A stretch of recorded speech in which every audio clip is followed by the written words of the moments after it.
ballanta waxay ahayd markaan ballameynay private sector-kii annaka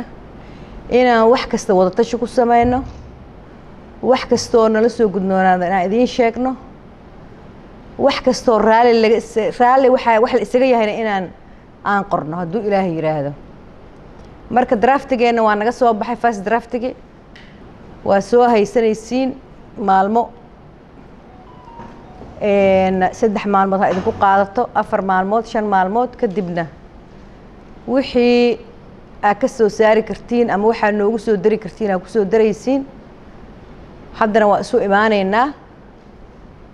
waa ka wada tashanaynaa waxaan wada tashi ahaynna ma qori doono hadduu ilaahay yiraahdo wax raalli isaga yahaan naga soo bixi doono waxaan rabay inaan update wax idinka siiyo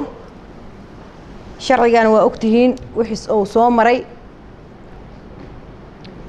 juhdi badan iyo waqti badan aan gelinay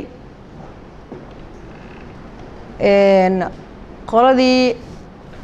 markii hore waa taan iska dhaafnay oo waqti badan naga qaatay 2 sano uu socday kadib waxaan go'aansanay looyaro Soomaali aqoon-yahano injineero oo korontada inay qoraan sharciga nasiib wanaag waa ku guuleysanay